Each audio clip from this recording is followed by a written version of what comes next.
today's guest, Congressman Dan Crenshaw. And boy, do we get into it. We talk Sean Ryan, Tucker Carlson, Eddie Gallagher, David Goggins, and so much more, as well as stuff important to me, like the proliferation of liberty in this republic. We also get some facts on Congressman's voting record pertaining to gun rights and what he thinks about national reciprocity. Let's get right in. Welcome to another episode of the Carry Trainer Higher Line podcast.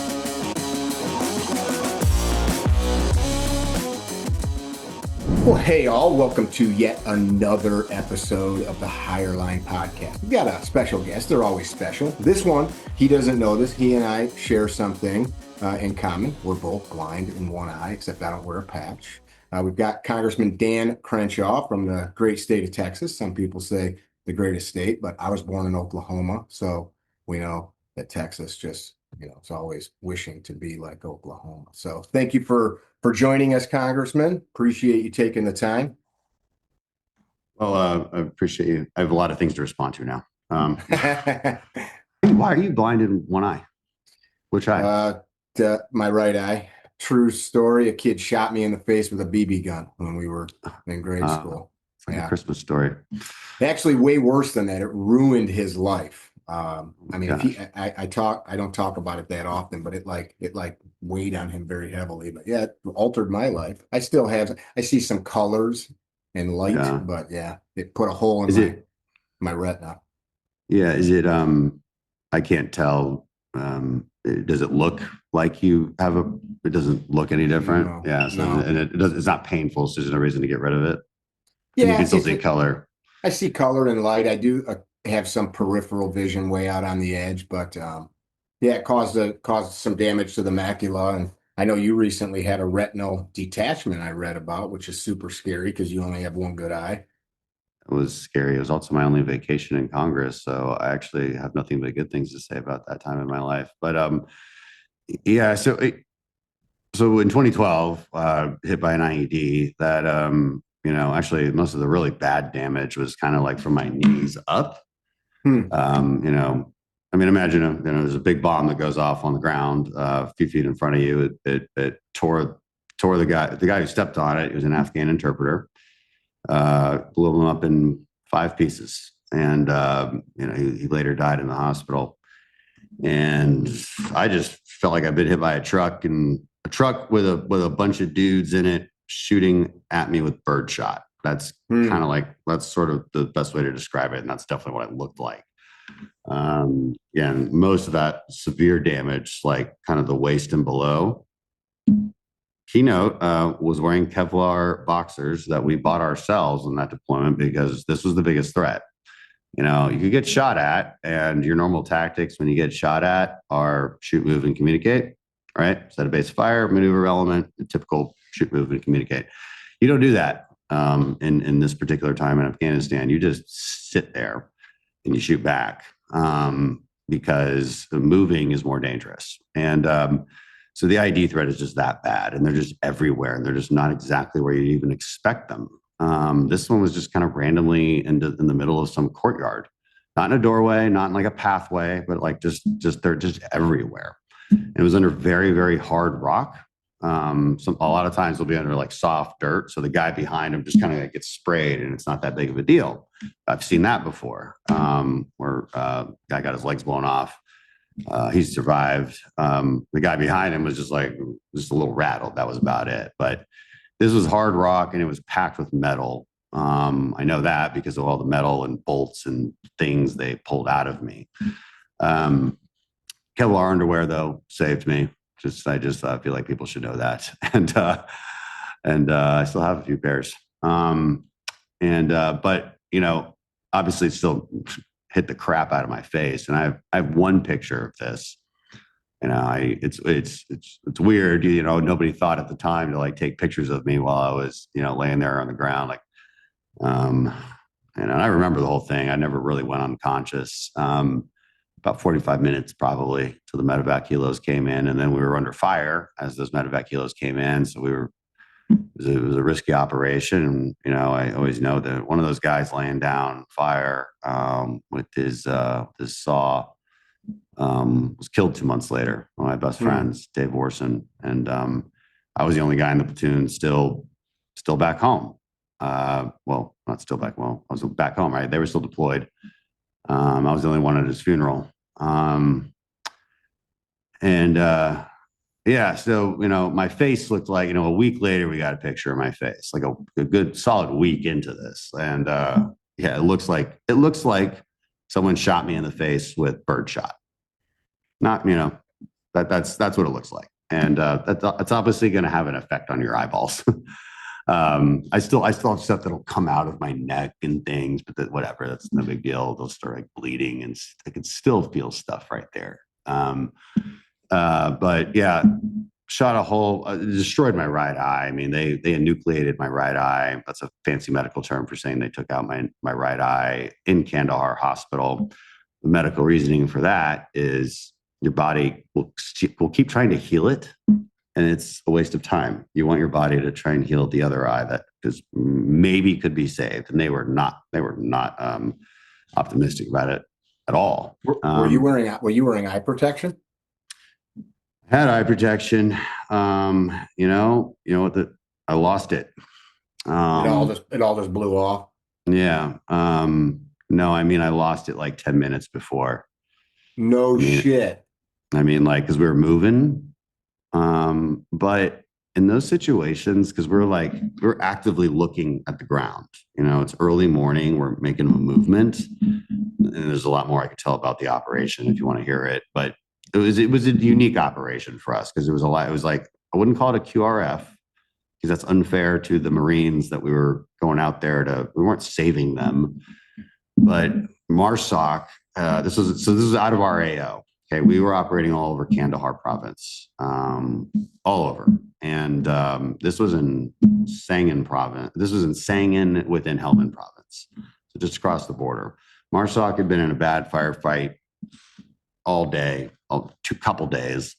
They called in close air support, destroyed a building with a bunch of Taliban fighters in it, and they were running out of batteries and bullets. A guy had been shot, paralyzed. Another guy had been shot through the neck. He was fine. Oddly enough, within a few weeks of each other, because 2 weeks before this, one of our guys had been shot through the neck, and he was fine. I make fun of him. I'm like, got an easy Purple Heart, dude. Like, he looks like a Frankenstein scar. So it went right through. I mean, it's not like he was grazed. He was shot right through both of these guys. One went back to the front, like front to back. The other one left to right, like right through the neck. And they were both totally, it just missed everything. Amazing. It's insane. And so they'd had a bad day, right? And so back then, I think stupidly, this is the Obama administration, this is 2012. Obama administration is deeply concerned about any civilian casualties. So they want a boot on what we call a BDA assessment, boots on the ground assessment. BDA being a battle damage assessment. They want people to go and look and take pictures of where that close air support hit had happened. Make sure there was no kids and women so we could prove it in case like they tried to say there was. So you want us to walk across a bunch of minefields to go take pictures. And, this is the kind of thing that sort of influences, obviously, my role as a policymaker now and why I appreciated Trump's approach later. I remember when they bombed the hell out of this big mountain with one of the Moabs, like mother of all bombs. And there was all these calls to go do exactly that, like get on the ground and do battle damage assessments. And I remember the Secretary of Defense at the time, General, first Secretary of Defense. I feel terrible for not thinking of the name right off the top of my head. Anyway, he was like, absolutely not. Why would we do that? We're not sending people into harm's way just to take pictures of dead bodies. We're not doing that. That's stupid. And, that's important. Now, do I have any regrets over this? No, because we're SEALs and I wanted to go on that mission. It was like, who wants to go on this mission to go fight guys? It was like me. So I don't feel sorry for myself. I don't blame any policymakers. I just, that's what we signed up to do. But that's how that was the general context. And yeah, like I was just kind of in the middle of the insert and all that, lost my eyebrow. But I will say, like, in those situations, your eyebrow's fogging up, you're trying to see. I probably would have had them like this anyway. Doesn't matter. It is what it is. Life happens. If I'd been turned this way slightly, my eyes would be fine. It was meant to be. And yeah, I had a macular hole like you're talking about. Smaller, so the shrapnel went through this the one I have destroyed my iris. It's still destroyed. Like I can't dilate my pupil. Destroyed my lens, which is the thing in the middle of your eye that helps you focus, and caused a hole in the retina. They were able to fix that hole by, or at least stop the growth of that hole. They can't fix the hole, but they can stop it from expanding because you'll eventually go blind. By removing a membrane on the back of your retina, which causes tension, which is what causes that hole to expand. So I was face down for 6 weeks, probably like you were. They put a bubble in your eyes, which acts sort of like a Band-Aid on your retina. I didn't do it. They didn't have that available at the time. It came out later, but yeah. So, I've been through it once, and miraculously, no one expected this, but, eventually kind of recovered, and, at least my vision's correctable for the most part. Like, so I'm wearing a contact right now. I can't really see this computer in front of me very well. I need reading glasses for that because the contact is for distance, but whatever. It's, we were never, we talked about replacing my lens because you're effectively talking about a cataract surgery. You get a cataract and people replace the lens, but it's a little different when it's a trauma-induced lens destruction, because it's like, a cataract is like, hey, your window pane on your house is like, it's fogged up. Okay, so just replace the window pane. Okay, but what if a bomb went through your wall? Well, you're gonna. Yeah. So now you got to figure out like how to tie the window pane to the curtains, and like, so doctors are just like, no, we're not doing this, and also it's not going to give you perfect vision. You're still going to need glasses and contacts to have perfect vision. So I'm like, okay, so now I'm just going to live this way. I've lived this way for a long time. And then the scar tissue over time, just had an adverse effect on the retina. And that's when the retina detached in 2021 and forced me into really gruesome surgery again. If you want to, anyone wants to YouTube a scleral band surgery on an eye, that is basically they're sewing a silicone band around your eyeball that squeezes it. And for some reason, I don't know who figured this out, like some reason creates like a shelf that makes your retina more stable. And they also do laser surgery. It's kind of like bolting it back on. So in theory, my retina is actually more stable than anyone's retina at this point, I hope. Can't really go through that again. But man, so I was face down again in the dark, blind again, for about a week this time. But you can't really move and do stuff for a couple months. And I say it's a positive thing just because it was like the one time I've actually taken a vacation in politics. You can take vacations, but you're still tied to the world, if it doesn't change. This was the one time I wasn't. So anyway, long story, sorry. That's all right. We're talking about eyes. So I've got a bunch of questions. So politics, we'll get to that in a second. I did a little reading on you. As a congressperson, you end up with a bunch of your life on the internet. So you were born in Scotland. Your dad was a engineer in the like oil and gas industry. Yep. So you moved all over the place. Yeah, my parents met at Texas A&M. My dad's side of the family is 6th generation Texan. We don't even know where else we're from. Mom's side's kind of from all over the place. And but they met at Texas A&M. He's a petroleum engineer, graduate, and got his first job out in Aberdeen. And it's just where I happened to be born. I have no memories of it. Probably moved from there when I was like 1, and then we moved to Cairo. Again, very few memories of that. I was just a toddler. So my real memories start in Houston. Grow up in Houston. We moved again to Ecuador for a year and a half when I was in middle school, and just oil countries. I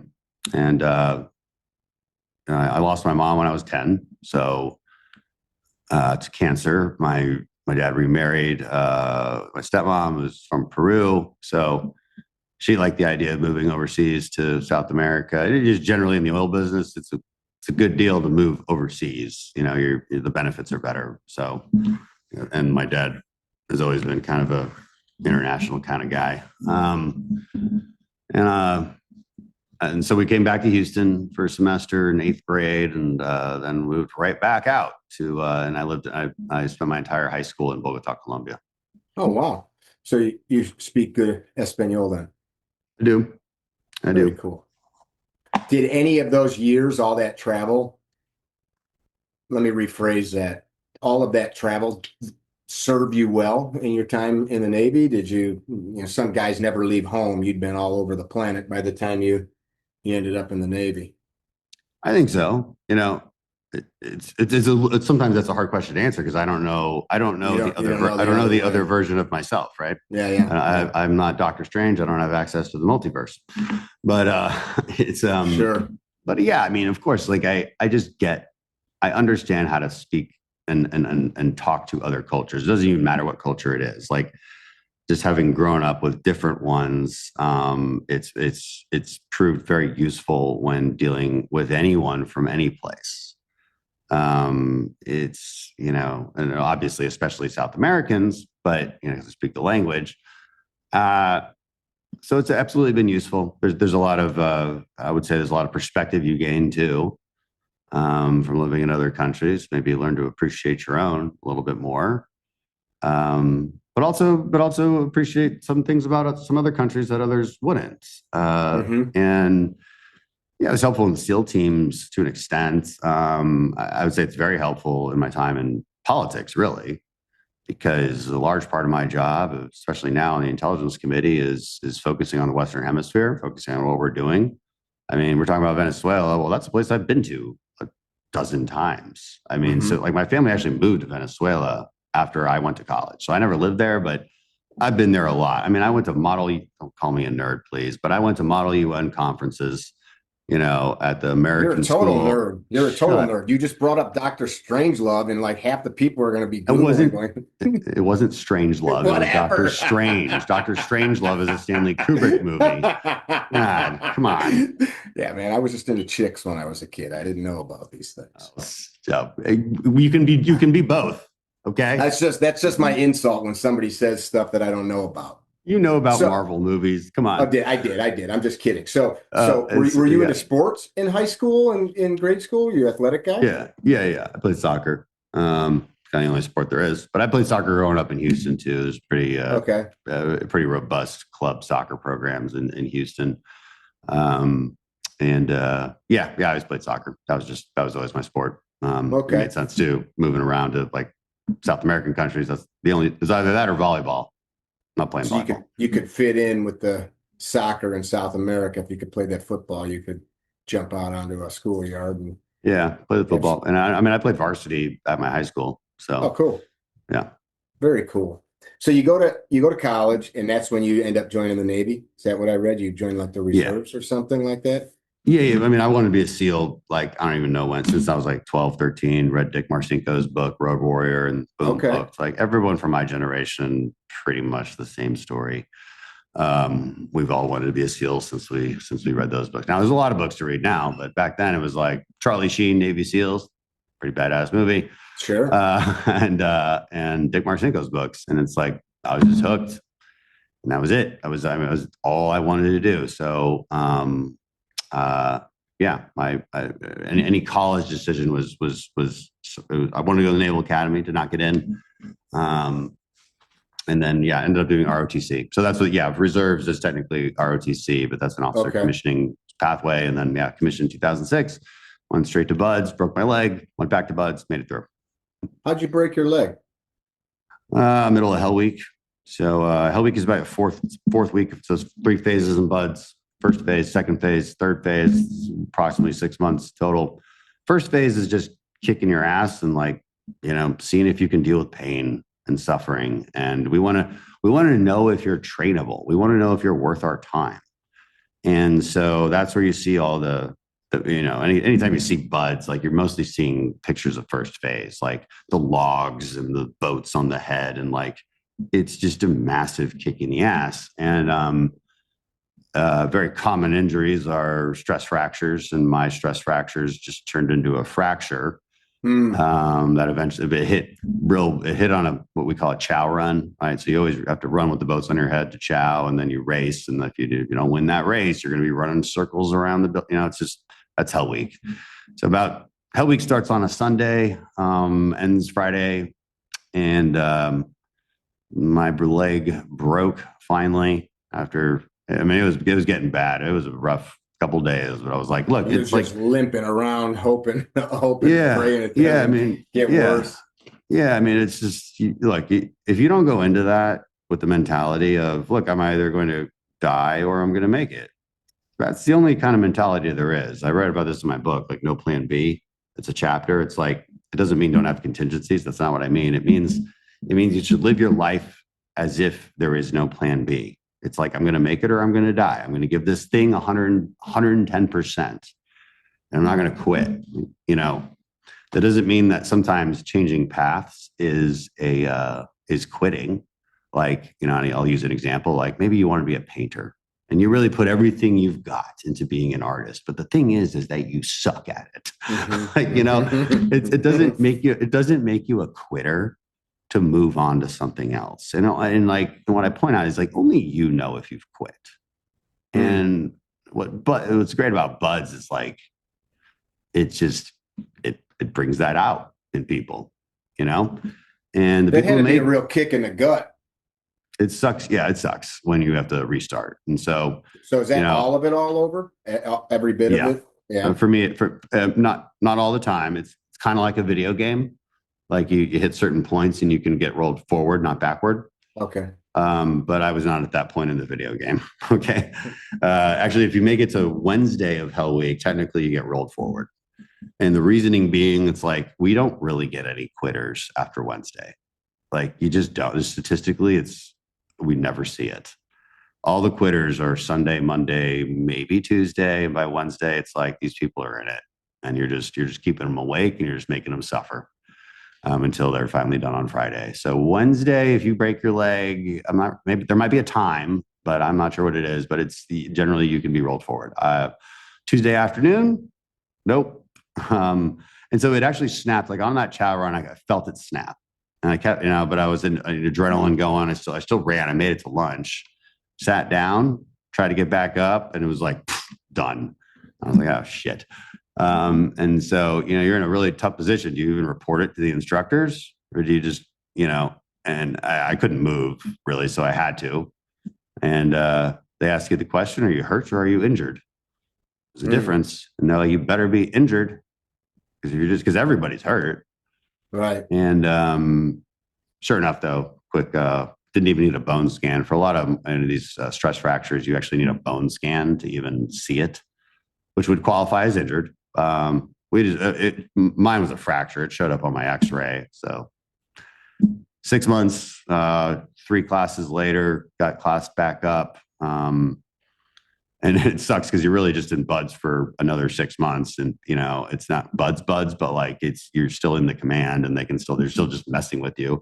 I'll never forget, like I'm on crutches and like the instructors are like, you know what, hit the surf. And I'm like just crutching into the surf zone. Like, and it's like, they're just having fun. And like, all you can do is and I'm doing it. Like, I'm not going to like do it slowly. I'm going to go as fast as I fucking can. And I'm going to like love it. Like you got to show that kind of motivation. And, there was 1 week where like the instructor who was in charge of the rollbacks, like there's a bunch of rollbacks for all sorts of reasons, stress fractures, pneumonia is a big one. A lot of bacterial infections, all reasons that you might be rolled back. And so there's kind of its own class. I'm not even sure how they do it anymore, but this is how it was done back then. I actually do know they don't make these people suffer anymore, but back then they did. And everybody always says things were worse for them than they are for the president. I'm not talking out of this is factually true. General. Okay. No, I think the general program is still just as hard. I've seen it And I'm like, oh my God. Like, I'm looking at guys running around on Hell Week on Wednesday, and I'm like, I cannot even believe this is real. So I don't think the standards have changed, but certain things have changed. Like it's not necessary to make people like suffer when they're not even in the program at the moment, you know. So I remember one week it was January, and they're like, our instructor in charge of us, he was mad at us because of something. It was honestly not even our fault. Doesn't matter.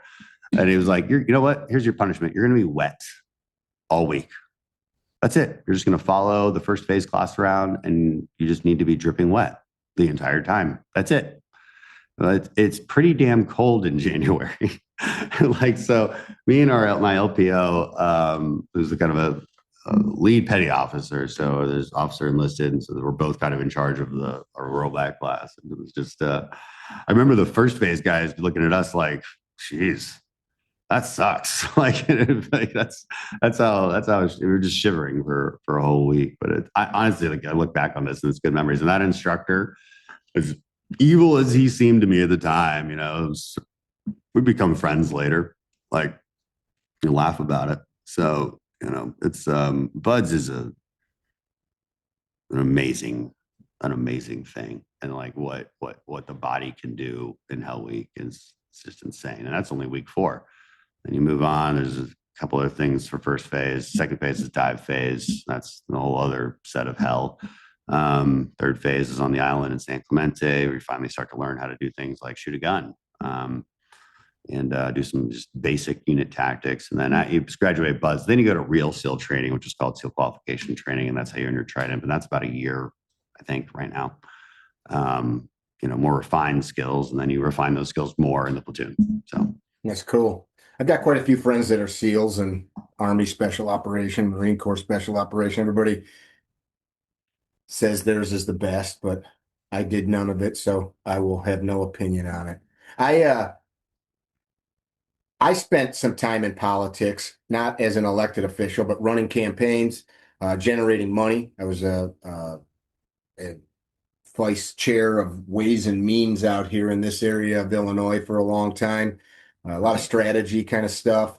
I mean, everything from pounding in 5,000 yard signs in a weekend to sitting in rooms with 3 or 4 governors trying to figure out how we were going to push somebody through to the next part of the election cycle. And I learned through those years, I got involved in that because of gun rights. So I kind of want to dovetail into that a little bit. And I learned, I was a carpenter that basically was fed up with the laws in my state.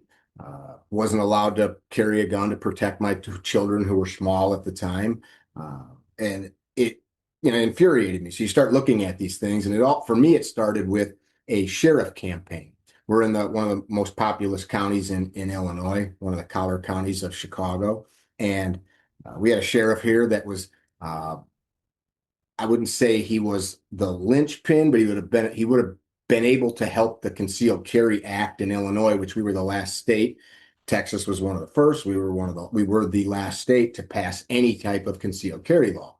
He was kind of a very moderate Republican that was a politician for years, understood the game well. He had deep pockets on both sides that supported him.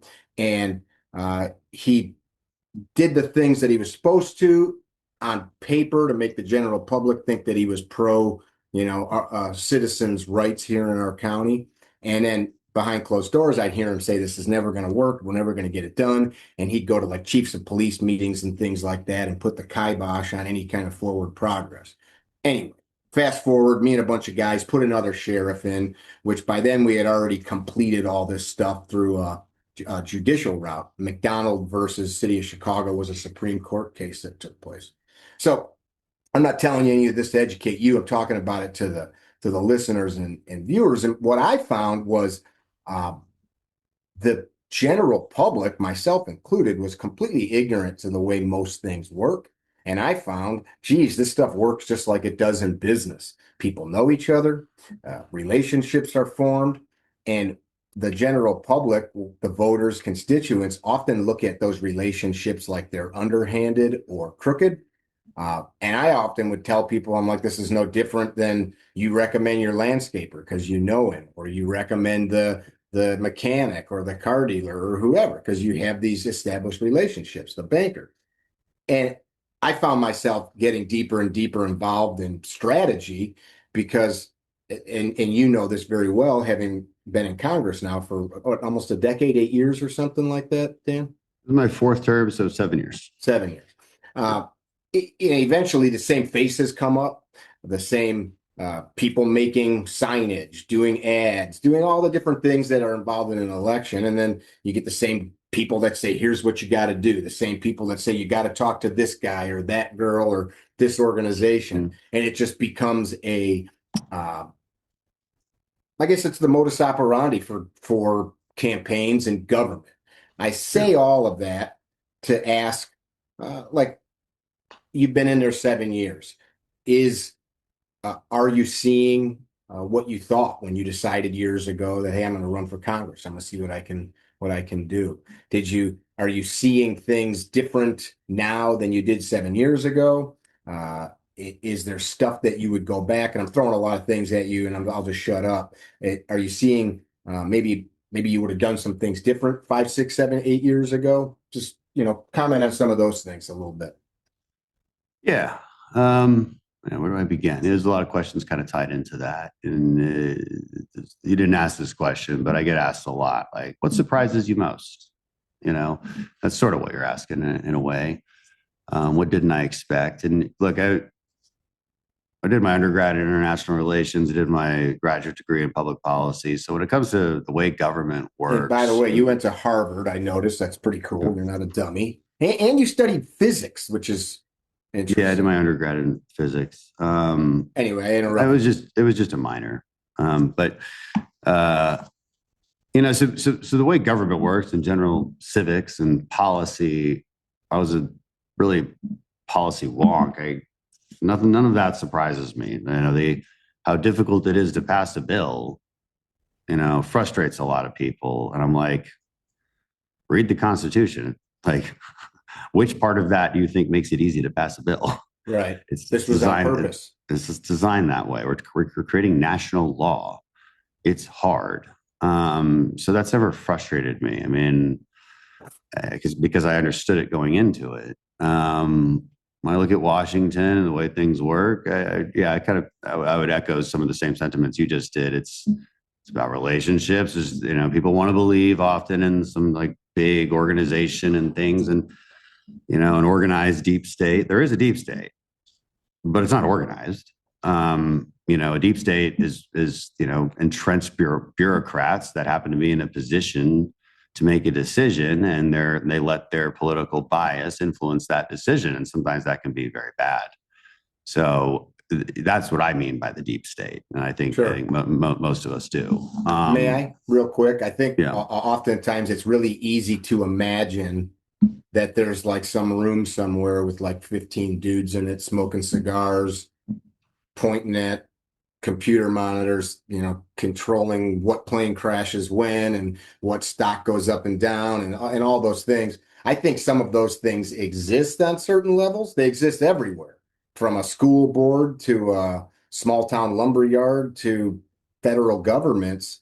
But I think it's an easy path for the individual to imagine that, because then it takes all of the onus off of the citizen to have to do anything. I can't do shit because there's this room of these powerful figures that just do everything in secret oak groves or in mansions in Switzerland. So nothing I do matters, and that's the part that really pisses me off. It pisses me off too, and kind of gets to my what has surprised me and what I maybe didn't expect, and what have I changed? I've changed. I've become a lot more cynical, and it's kind of exactly for what you just described. Now, what you just described is much more possible at a local level. There you can see corruption, as I think the common American might think about corruption.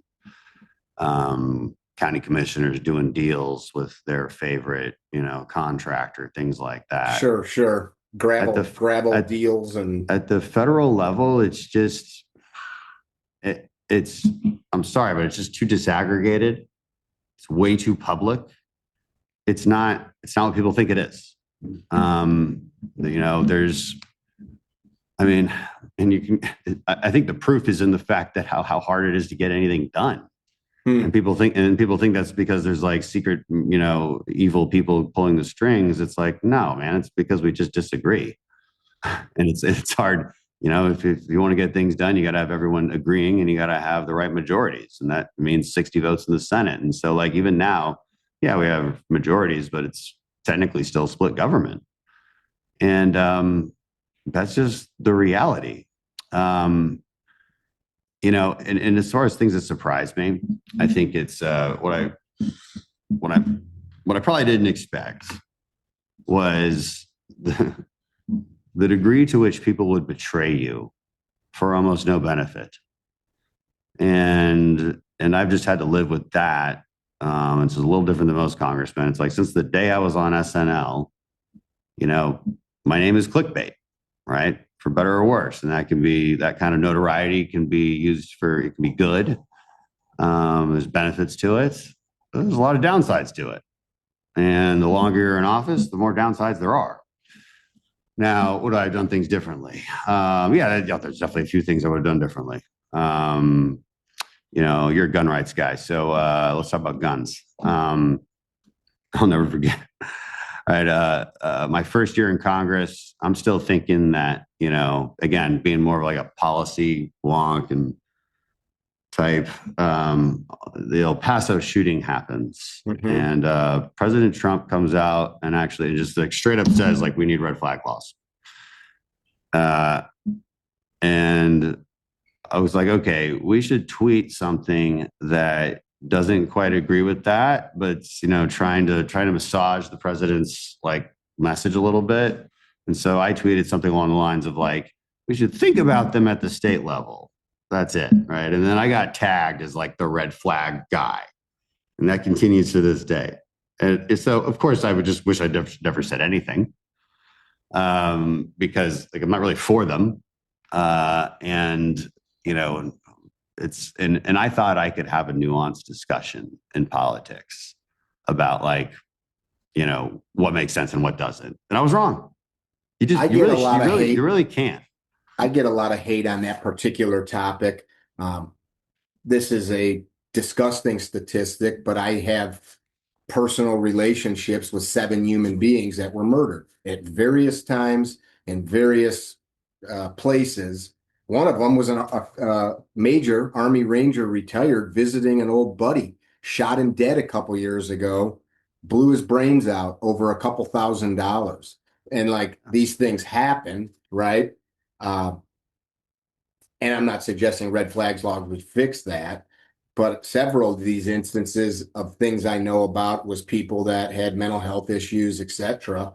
And so I think it's this easy, really tasty treat for an individual to say, yeah, if the cops had this tool, which doesn't exist, because it really comes down to family and friends being good stewards of unwell people and looking out for them. But I'm not against them like across the board, but I think too often we think that we as a population thinks that it's some magic chalice that it'll stop psychopaths from blowing schools up and killing people. But that's the story you just told. Something I have found over the years in politics. I'd find myself just recently, I was at a fundraiser. I don't involve myself as very often anymore, but I'm at a fundraiser, and same faces that I've seen for years. Some of these people are very wealthy. Some of them are the opposite end of the spectrum, but they're there for whatever reason. They're rubbing shoulders with these people. It makes them feel valuable, or they're an elected. And I'll have people come up to me and they, whisper stories to me. Like, here's a made up one. Like, hear about Dan. Dan did da da da da da da da. And I'll go, how do you know that? Like, how come nobody knows that but you? Or, 3 or 4 other people told me a version of said story. And sometimes the story is like something insane, like the person should be locked up in Guantanamo, or sometimes it's like, who cares? So the guy wears a dress in his living room when nobody's watching. I'm just making stuff up. But the amount of like gossipy, weird shit that people in the political space, which a lot of times is some very strange individuals, because it's a social setting for these people. It's a status thing, and narratives get spun, and then it, like you said, it just sticks. I mean, we all make mistakes. I'm not suggesting you made a mistake or not with the tweet. I don't live in your district, so I don't follow all of the things that you do, but I do remember that. And you really got a name after that as like an anti-gun congressman. Are you anti-gun? Not at all. For 3 sessions in a row, and I guess because of that, bad narrative that is just untrue. I introduced every new session the Preventing Unjust Red Flag Laws Act, which would prevent federal funding from going to states that use red flag laws. We introduced it in January. So yeah, definitely not. And I've never voted for it. So never voted for anything that would even be considered anti-gun ever. So yeah, that's the problem. It's like, it's one thing to accuse me of the dumb tweet, but of course that metastasizes into like he voted for them. Sure. And it's like, now you're just making stuff up. What do you think about things like national reciprocity for concealed carry? I go both ways on it because of states' rights and this amendment, Second Amendment.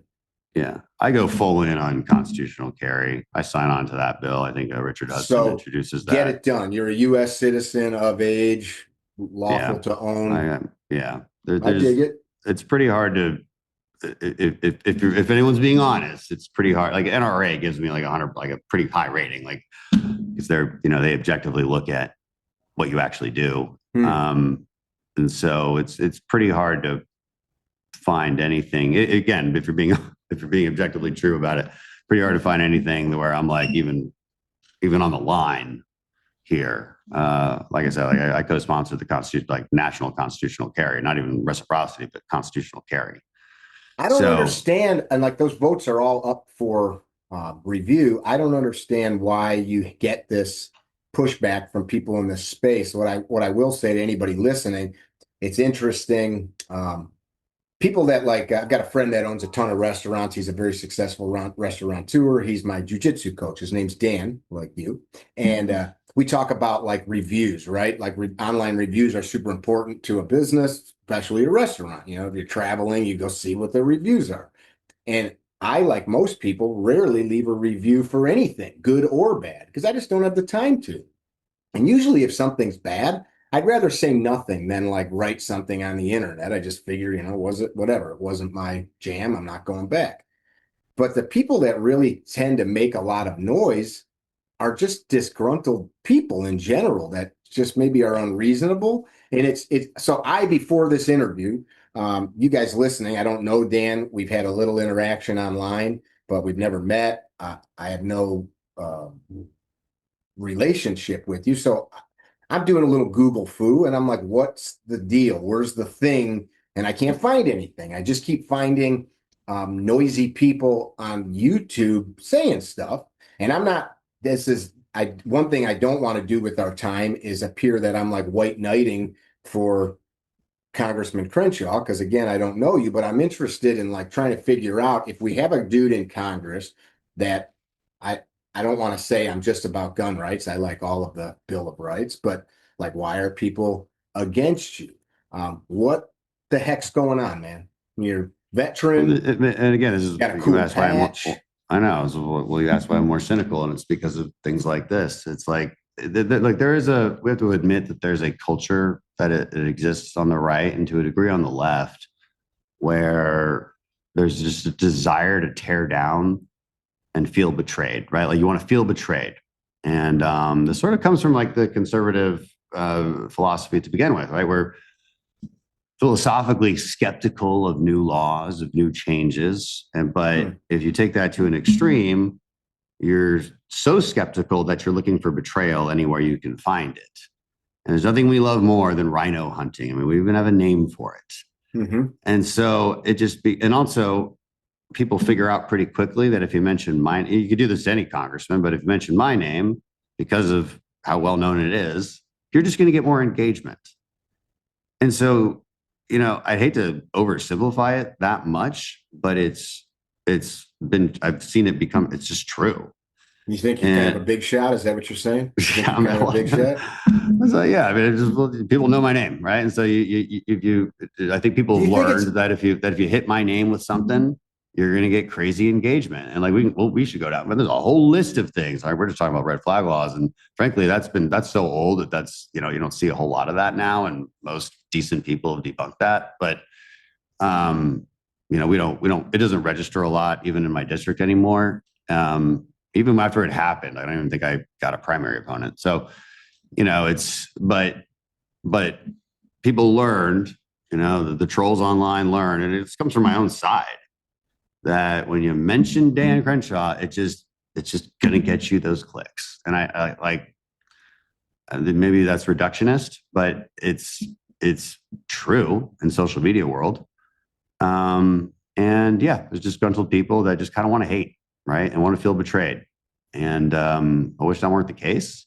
I wish people would do just a little bit of research and objective thinking. Like, it's like you said, I mean, I've had this conversation with various folks, and they're like, yeah, I looked all this stuff up, and I actually can't find the thing. I just see people talking about it. And unfortunately, that does create narratives that just become truth in people's minds. And, so when you ask me, like, that's kind of what's gotten me cynical. I'm like, geez, man, if we can't, it's hard to debate real things and solve real problems if we can't get to some basic facts.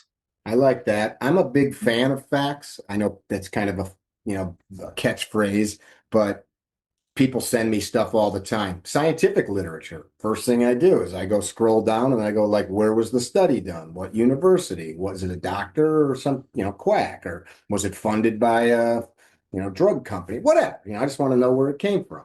And it seems like it's pretty easy now to just watch 30-second reels, feel the emotional hit, and then that's just it. And I'm looking around, you got Tucker Carlson and Sean Ryan. I don't watch podcasts and things like that, even though I have one. I'd rather, I've got bookshelf here. I'd rather read a book or, go hang out with my family or something. And I'm not against them. There's a lot of great information out there. How do you deal with that? Just from an emotional standpoint, I've been the center of some attention that was not healthy for me or my family, front page of newspapers and things like that. And I can share it now. I've talked about it many times, just so you're up there what I'm talking about. I was arrested many, many years ago. It ended up with the charges dropped, but this was 20 some odd years ago. And somebody found, and I didn't try to hide that, but somebody found it, and a newspaper man spun the narrative that I was a Republican operative thug. And it's like, I never made a penny. I mean, in fact, I spent money buying things like folding tables for events, nobody ever paid me a dime. Nobody ever gave my businesses any money. It cost me money. I missed my kids, soccer games and things like that to be in our state capitol. So that pissed me off. But the narrative was, I'm this thug, and I'd see people and they'd be nice to me. And I had to, I would remember, man, I saw this guy wrote some shit on Facebook about me and he don't even know me. And this is just a local level. So how's that feel? Talk about that a little bit. Yeah, I mean, it's not fun. Because in the media world, guys like Tucker, Sean, their entire business is predicated on engagement and attention. The old saying goes, right? Like all attention is good attention, or no, it's like all media is good media. All press is good press. All press is good press. Yeah, that's not true for politicians. It's just not, because I do have a real job. And my, communication and media is part of that, because you need to be able to communicate. And, for me to be more effective at passing legislation, there's a communication element to that. But for these podcasters and influencers, that is their job. Their job is engagement. That's how they make their money. So no, of course I don't. So the first off, like, I don't like it. And people are like, well, why are you always fighting? I'm like, I'm not fighting, I'm defending. There's a pretty big difference.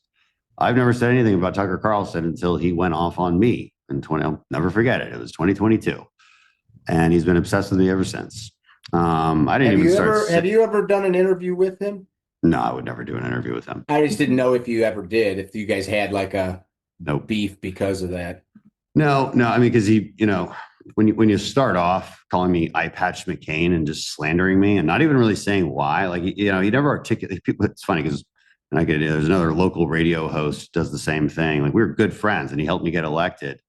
And just, this is what I mean by when I was like, what surprised me is how quickly people turn on you for like no reason. Now, I do know the reason for this guy, Michael Berry in particular, and going back to our texts, it's like he was mad at me because we hadn't spent a bunch of money on his radio show.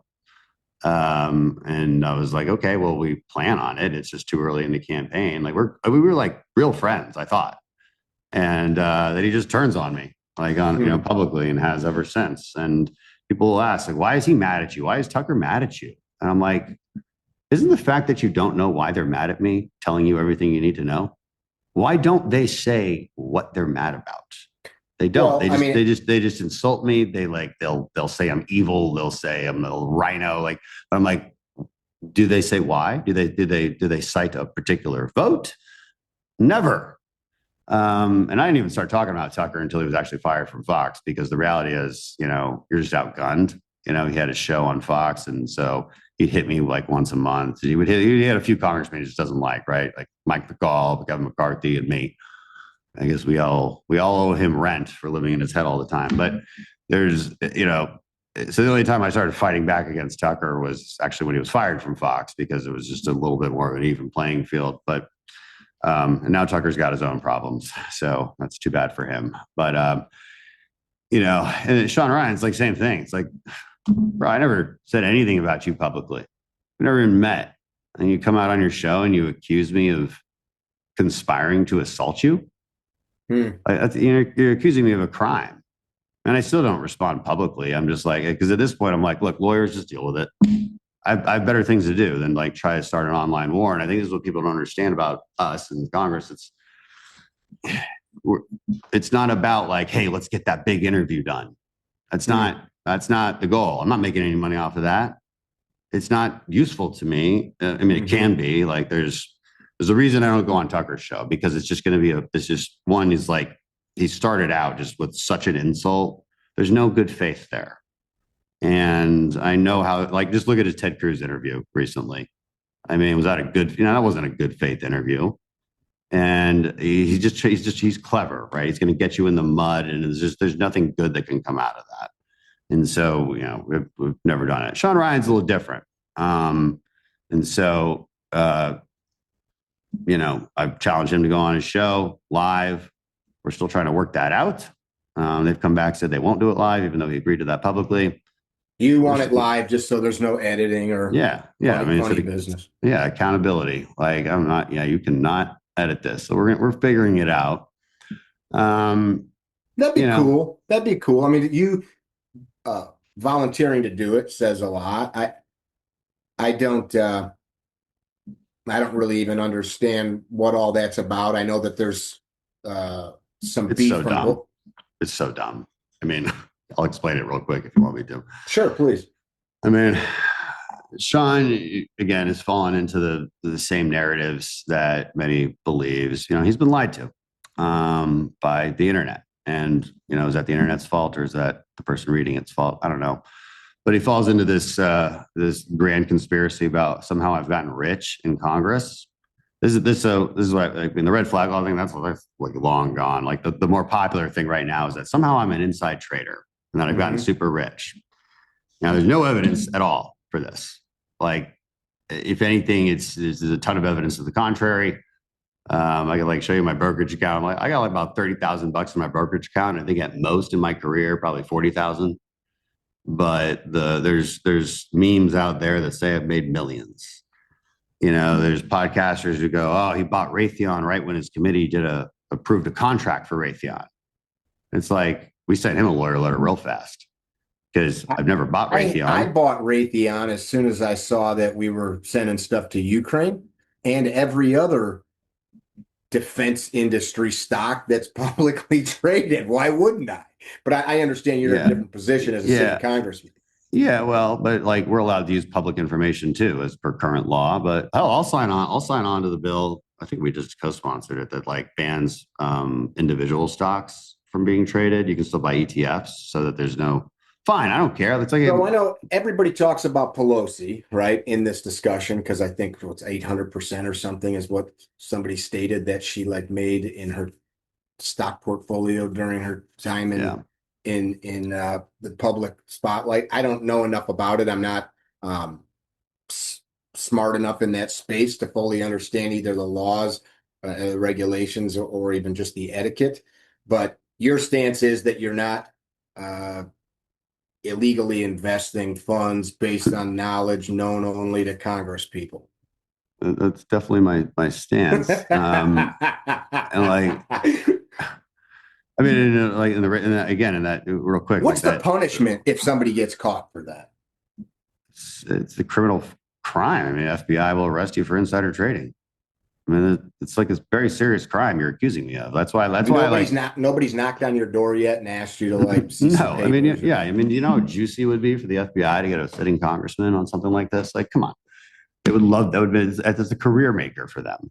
I have a lot of friends in the security field, and we were talking about the Sean Ryan thing at the gym the other night, and one of them is like, he's a bitch that he threatened him with legal action. So kind of my thing in the self-defense space is making good choices. Like that's kind of like what we're known for, like rational thought and good choices. You're not in a self-defense situation, but I said, okay, so think about this. You're elected to office. You're a mayor. You're a city councilman. Somebody accuses you of a crime. They say you hurt children or you embezzled money or something. You can do nothing. So people are going to think that you maybe are scared or hiding. You can lash out and attack them. You can go knock on their door and beat them up, right? You can do all those things. So really threatening somebody with legal action is the whole reason we have tort law. Like that's why it exists. It was private. It's like, I mean, and again, I'm kind of sick of this. So it's like, and I'm not taking your side because of any reason other than I think that's the most logical thing. So any of you listening thinking that I'm, being nice about it, I think that's somebody threatens you with go ahead. I'm sorry, sir. I mean, we think through everything because I mean, Sean Ryan's obviously not the first to do stuff like that. But if it's somebody with not a big following, we just ignore it. We don't care. But if it's somebody with millions of followers with a top 10 podcast, I'm sorry, but I have to address it.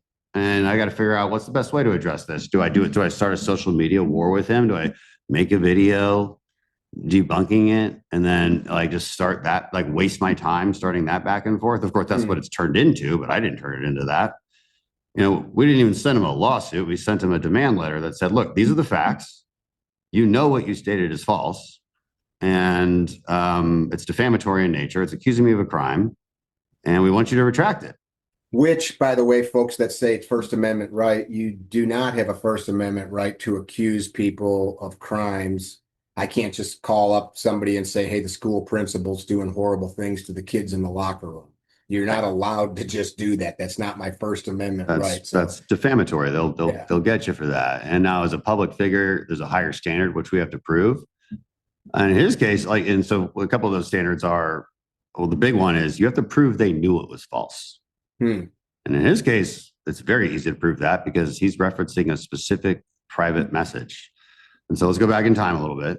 But real quick, I want to hit that. I didn't finish that right down. So I've been dealing with this a lot. This is why we just kind of I'm not going to start social media wars with everybody. I can't throw a rock at every barking dog. Like just lawyers, just send them a letter, make them, and that usually shuts them up. Like it actually works because like in this case for the podcast, it was the Drinking Bros from, they're kind of associated with Black Rifle Coffee. And they're like, yeah, Dan Crenshaw brought Raytheon right when his committee was making a contract. It's like, okay, first of all, I've never owned Raytheon. And second of all, our committees don't approve contracts. So, It was just for the such an record, amazingly false statement. for the record, people keep saying that you purchased this particular corporation's stock. That was only one guy, and But- I'm just using that as an example. Okay, but you never did even buy. I didn't even buy it's like that's how crazy these lies get. It's like you just made this up out of thin air, man. Like who did you read it in a comment section somewhere? Like so. Any trade we do has to be legally reported. That's how anyone even knows what Pelosi's. I don't know what they are, but that's how anyone even knows what we have. Sure. Because we report it. We have to do all these financial disclosures, and it's a pretty bad idea to try and hide anything. There's no reason to. And so, but Sean buys into this narrative, right? That somehow I'm really rich, and again, with zero evidence. Right. He's just going off of memes on the internet. And because I'm not rich, my wealth is what you would expect a 41-year-old man to have who has always had a job and wrote a best-selling book. Like that's pretty much what I've got. My house in Houston I just got the appraisal. It's $407,000. That's my house.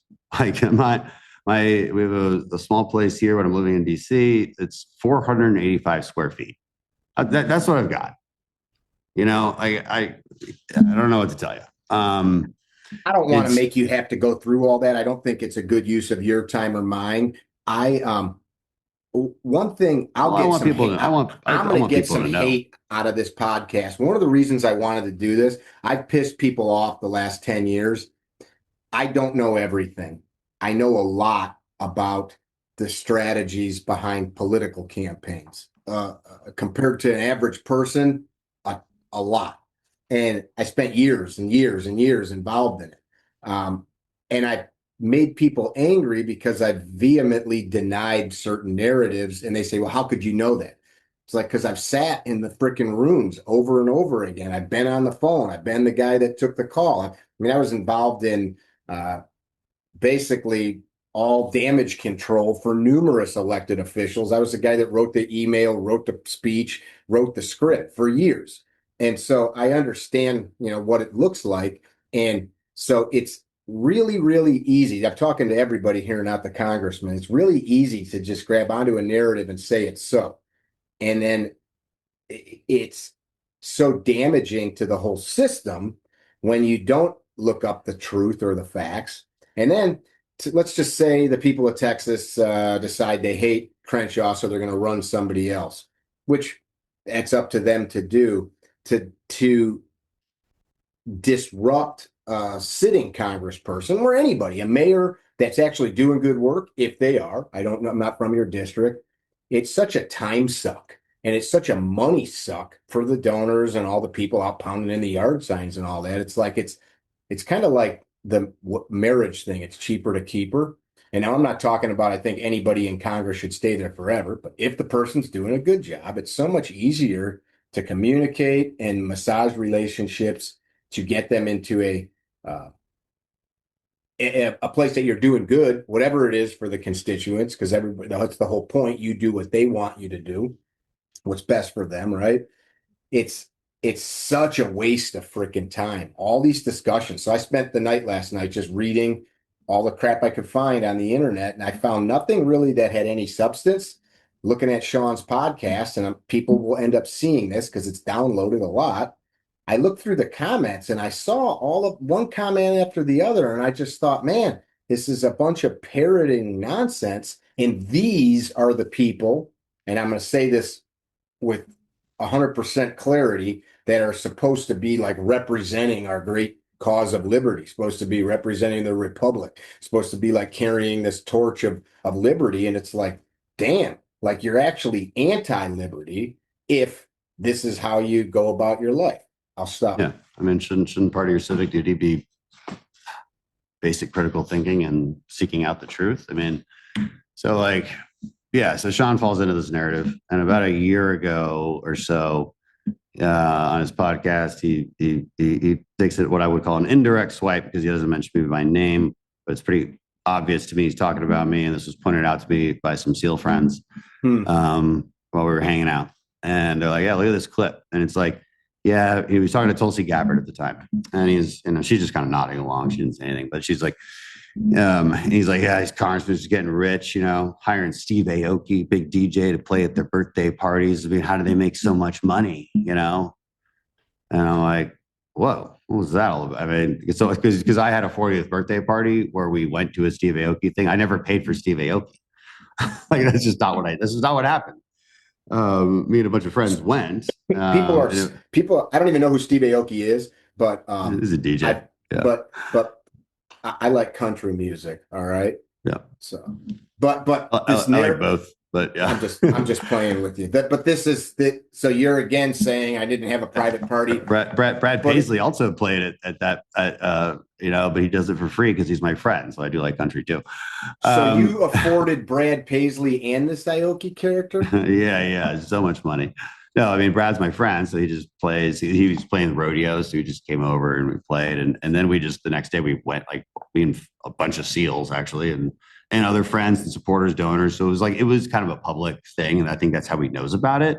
And so look, he's making an assumption, right? I don't know that he knows, but it's like I messaged him. I'm like, dude, if you have questions, you can reach out to your fellow team guy about how I'm quote getting rich.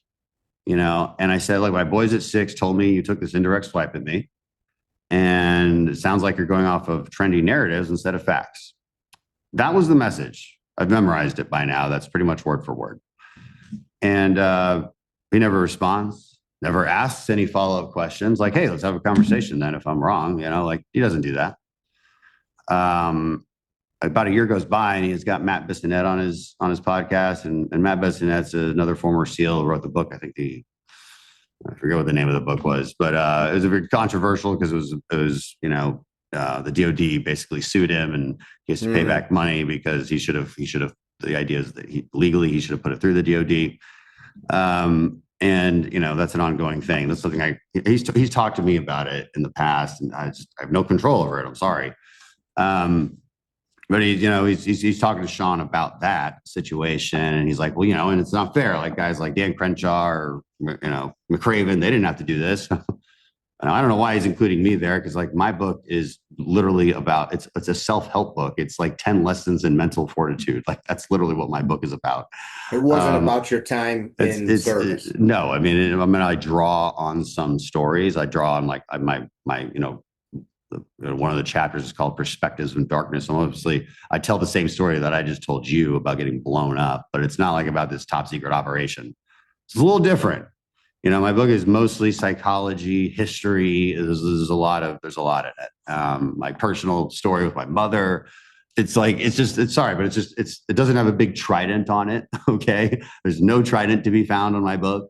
Like I don't know why I brought it up. And then that kind of triggered Sean to just be like, wow, apparently he really hates me, even though again, he's never spoken to me. And he just goes off on this tirade. He's like, yeah, that's exactly the kind of MFers I'm talking about. There's getting rich. And, these guys, I had the courtesy not to call him out by name, but, calling him out now, he's so rich. He had Steve Aoki on and he repeats that. And then, he sent me, and then he goes on to the part that is the problematic part, which was, and then he sent me a message that said his boys from 6 are going to come kick my ass.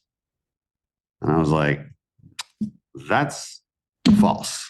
I mean, and what's crazy about this whole saga is like, you just said you'd read the comments, and like Sean posted the DM. Of course, I didn't read them all. I just perused through there. But yes, we both posted the message that was sent to Sean, and there is nothing about that message that is remotely threatening or even aggressive. If anything, it's an annoyed tone at best.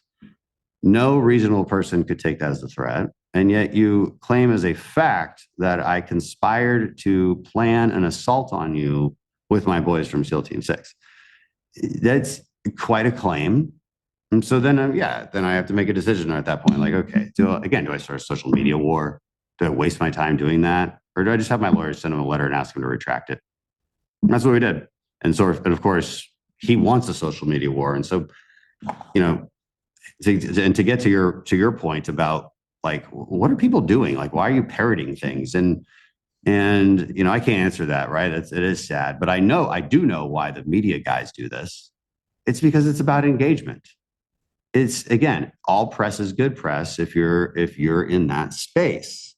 He knows that engagement is going to be through the roof if he claims victim, and he's managed to try and twist this into somehow like him being the victim and him like I would say, fighting against his own free speech. I'm like, dude, you're not criticizing my policies. You're not criticizing me. You're accusing me of a crime. And it's just, I'm sorry, but these are two very different things. You're totally able to do that. Like Tucker Carlson is much more clever, for instance, much more careful in how he assaults me verbally. I don't have anything against him. Like I can't, I have nothing like legally to hit him with, because he's been around 30 years and I think knows the game by now. There's, but if you cross the line and say, as a fact, I know this and he did this, yeah, that's defamatory language legally, and especially when it's a crime.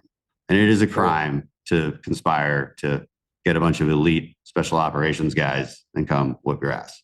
Like that's it's not like he said you're mean or you have bad taste in music or something. No.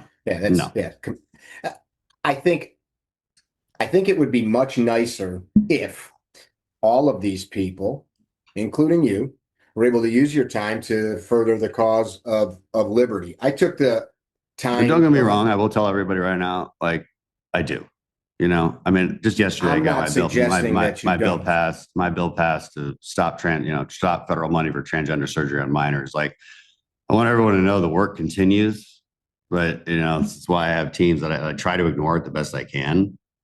But sometimes you got to deal with it, and it sucks, and it is a waste of our time. I reached out to a handful of friends from various industries, and I just shot them a text. I said, "Hey, you're doing a podcast with Crenshaw, shoot me some questions." And you've kind of covered a couple of them, but a few of them are pretty nice. And these guys range from one of them is a colonel at the Army War College. One of them is a big shot at a large insurance company. So these are, deep thinking guys. A couple of them are firearms instructors. One of them said they'd like to hear your thoughts on the perception that people lose integrity when they serve in politics. Does serving in Congress change a person negatively? If so, why? And what they're really saying is like, are people actually losing integrity, or does it just appear to the public? And maybe there's a mixture of both. Can you comment on that a little bit? I can think of a couple examples where I've seen someone change dramatically as soon as they stepped into that office. But I think for the most part, the voters were tricked by that person. They never had integrity in the first place. Like, so if you're assuming someone doesn't have integrity, pick your person who you think doesn't have integrity. I would argue that they were like that all along. There's nothing here that makes them that. Like, there's no incentive structure here, despite what people think. There used to be, right? Because there used to be a lot less laws around, like what kind of gifts we could take or things. And now it's just tightened down to where it's almost ridiculous. And it's not something I see. I mean, I do see I do see people come up here and like clearly have an agenda of where they want to go, and they don't do any work for their district, and they just want to say the right kind of inflammatory thing for their base instead of telling the base the truth. I'm a truth teller. And I guess I've gotten in trouble a lot for it because I'm like, I'm sorry, but that, like you said, I'm sorry, but that narrative just isn't true. Oh, that's exactly what you would say. I'm like, well, okay. I mean, I guess so. Here's a good one to segue out of that. How do you measure loyalty to country versus loyalty to the truth when party pressure conflicts with conscience? I guess one could say donor pressure or any constituent pressure when it conflicts with conscience and maybe what's best for country. How do you deal with that? It's every day. So the biggest example of that would be January 6th. I took a lot of heat for that because I would not vote for decertifying the election. It's an unconstitutional vote. It is not in our Constitution our Constitution is very vague in many places.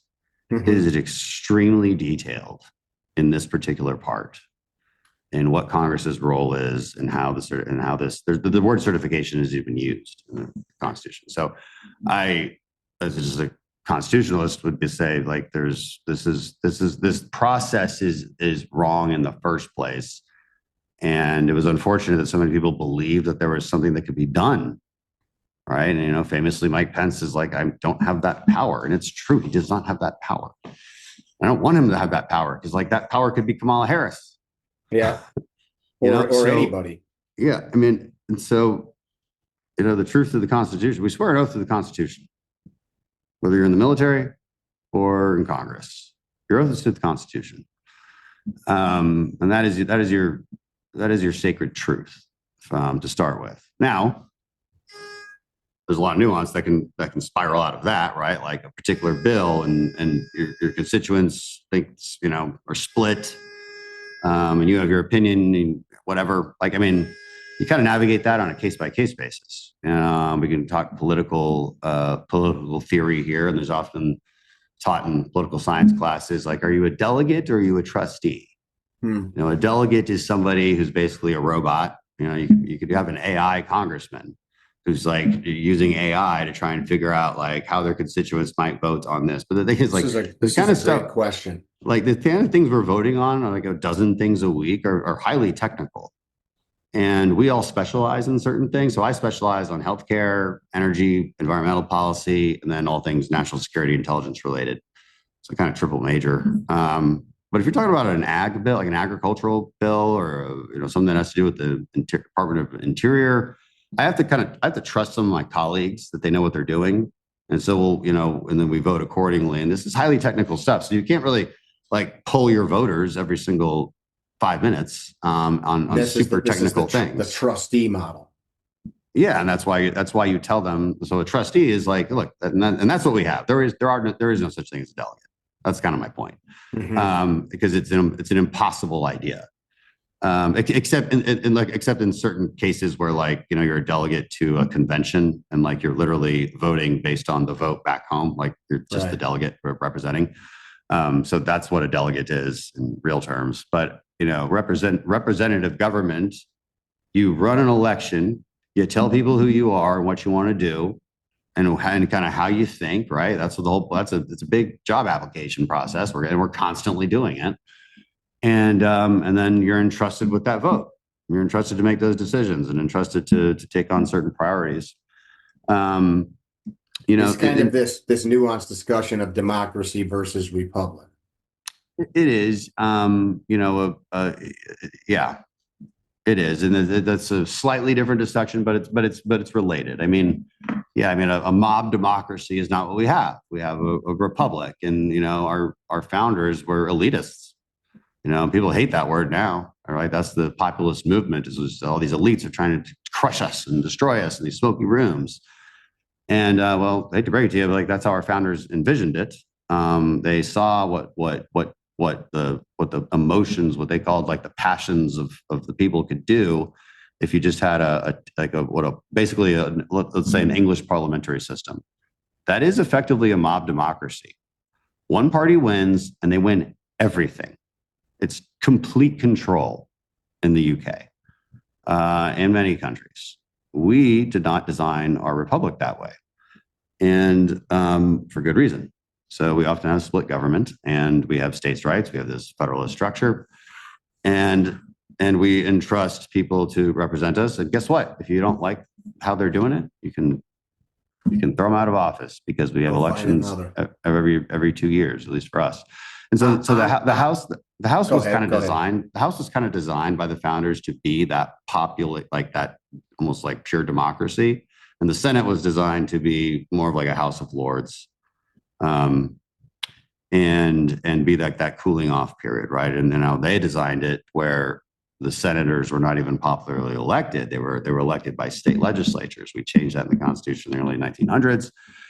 And slowly have made the Senate more and more like the House. The only way it's not like the House is really the filibuster rule, which is, again, like, we're slowly moving towards this kind of mob democracy. if we ever got rid of the filibuster rule. But in the end, look, like that, to your question, I mean, it depends on the issue. And, some issues like I don't have a personal stake in, right? Like I don't have a really strong opinion on. So I might just look at public opinion and then represent like, what does my district think about this? Like, we'll definitely poll our district a lot and kind of see where people are at. Like, what are their priorities? We do that all the time. But I'm running, I always ran on things like flood mitigation because, I ran right after Hurricane Harvey. So my district at that time is a different district now as we redistricted, but probably the worst flooded district possible. So like my priority was always flood mitigation projects and making sure that we had federal money, working with local authorities to, dig that ditch better, dredge that particular part of the river, build this dam, whatever, and I've done like $200 million worth over the years of that.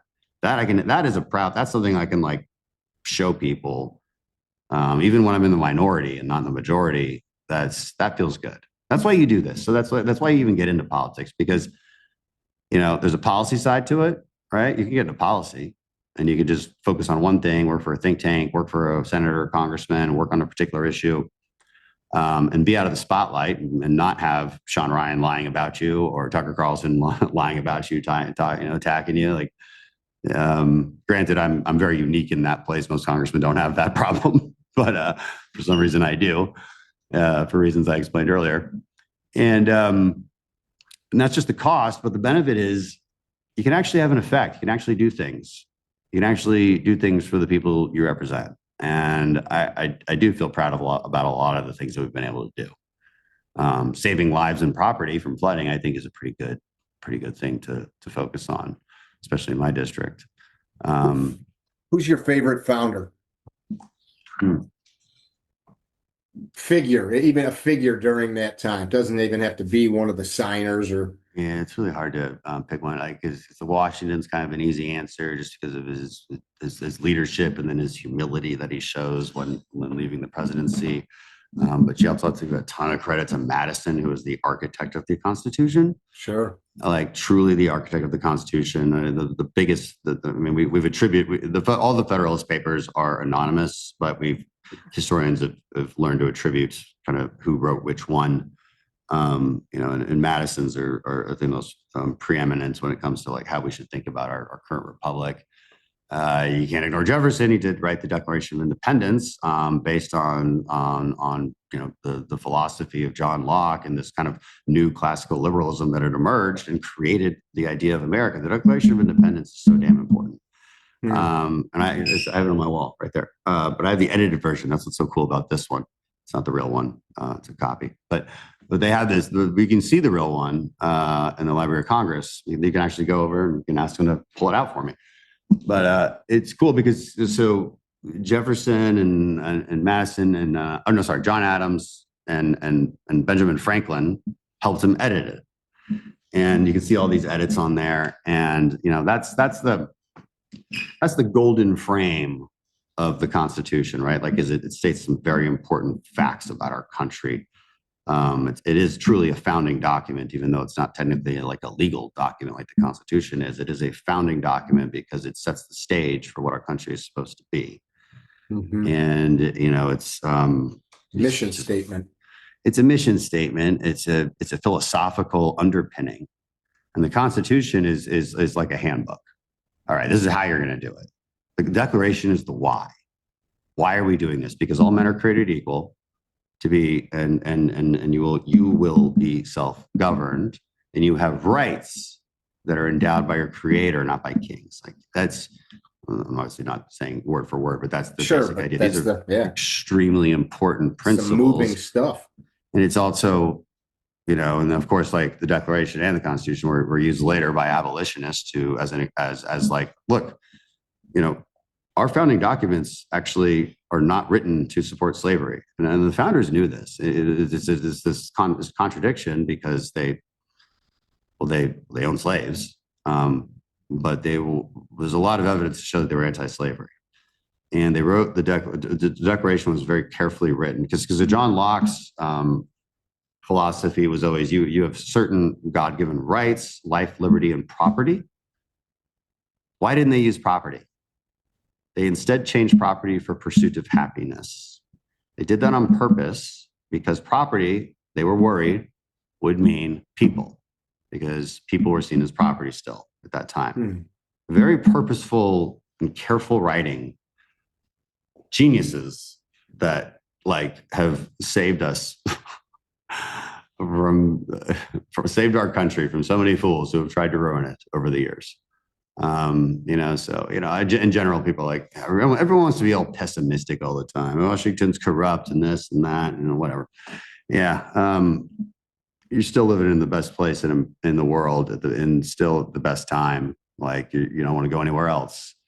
And we're lucky for a lot of reasons. One is geography, resources, some basic luck there. Another is neighbors who don't want to invade us. That's pretty nice to have.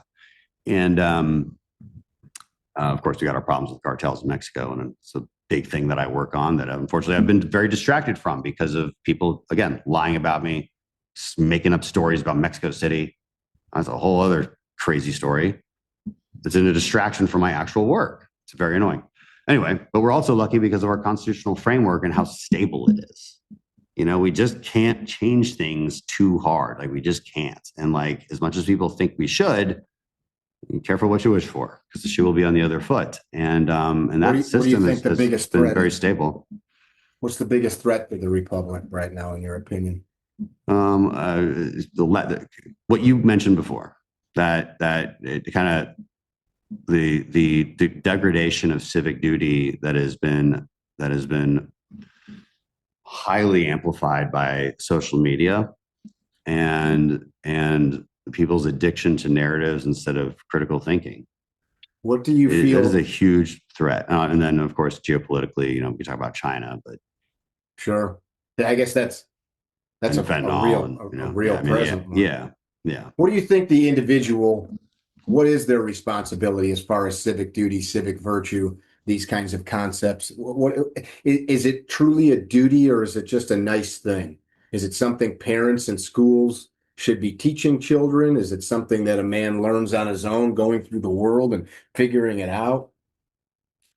I don't know. Not everybody's, has a Navy SEAL trident on them, right? Yeah, and that doesn't seem to matter. I've seen some of my worst battles here are with people like Sean Ryan. He's got a SEAL trident. He's knowingly lying about criminal activity. I mean, like Eddie Gallagher claims I kept him in jail. It's like, dude, I got 13 pages of proof of my communications with your family showing how I got you out. Like I literally did the opposite. You're making videos saying I kept you in. I tried to get Trump to keep you in jail. Like this is insane. Why would they say that? Because clicks and engagement. I mean, you literally think, and I'm not disagreeing. I'm just saying you literally think that a man would lie about you to the point of suggesting that you did the complete opposite of what you did purely to get people to click on the link. Yep. I have no other explanation. That's crazy. I've never spoken that's to him. Insanity. Maybe he was lied to, because again, he was in jail. Like I never got with him particularly. Like I worked with his family, and there was some disagreement, and this is kind of how he twists this disagreement quite a bit. So I'll just briefly go through it, I guess. This is my first year in Congress. Eddie Gallagher is accused of these things. War crimes. His brother's a lobbyist, so he knows how to work the Hill and get to us. And so there's, and he gets some congressmen to just basically write a letter that say, free Eddie, like get him out of jail. He shouldn't be in jail. Well, okay. And so we looked at that, and we talked with lawyers at Armed Services Committee. We talked to a DOD, talked to Warcom, which is the SEAL command. We're like, guys, what's going on here? And I talked to a lot of SEALs, and everyone said, stay away from this. This is not good. I finally find one SEAL who's like a mutual friend between me and Eddie, because I really wanted to believe his side. And But Warcom also told me, like, look, he's not there's, and all the lawyers, like everyone was like, there's zero chance he gets out of jail. He's accused of first degree murder and he's threatened his accusers. That's something they told me that's not really that's not super public. But I'm like, okay, so that's not going to happen. So let's find a way to help him, because like the issue here was that he was being mistreated. Not given proper access to food, to family visitations, all that. And like, I'm like, so from my problem solving perspective, I'm like, I'm not judge jury. I can't just say whether you should be free or innocent. Like that's not my role. But I think I can help with this. So let's work on what I can help you with. And so we established, we wrote a different letter, because the thing is about this particular letter that this family wanted me to sign on to, and I have threats from them because like they, and I still went through with trying to help them. I have emails, threats, like you wouldn't want to do this, we'll expose you, like all that kind of stuff. And I'm like, geez, man, I get it. And I'm like, but I didn't care, because I was like, you know what? I hope my family would fight for me that way. So it didn't really bother me. But we wanted to write a letter that would actually help him, and also that the Armed Services Chairman would sign, because that's a big deal. You got to get Armed Services Chairman to sign it and Judiciary Chairman to sign it.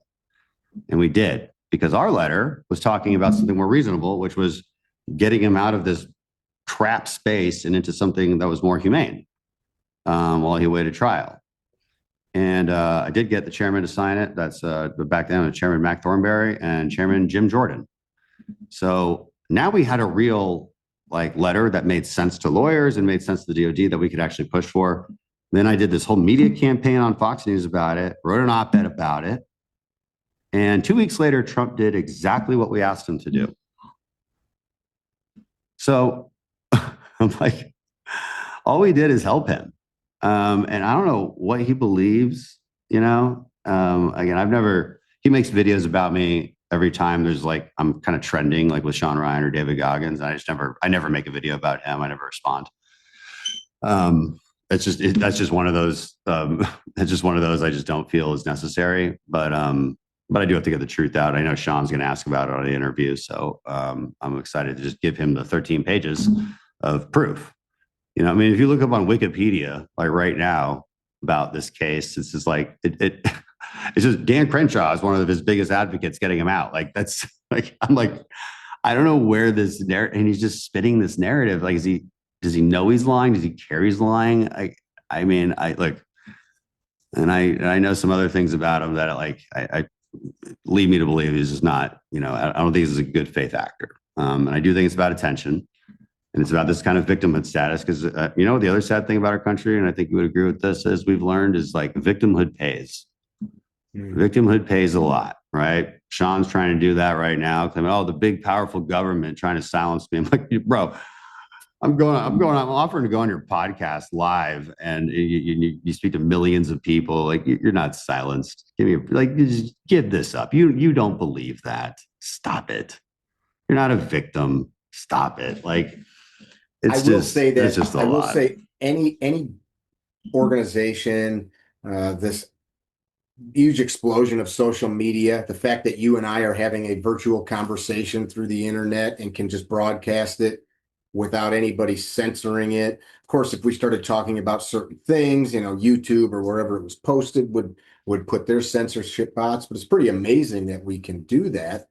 What I notice is I call it the space, because I'm in this firearms community. It's a very strange place. And I'm sure it's like that in agriculture, or I don't know, the medical field, that you have these cliques of people, right? I follow Professor so-and-so's work, or I follow, this university's work. In this firearm centric military kind of space, all these different things that touch manufacturers, educators, podcasters.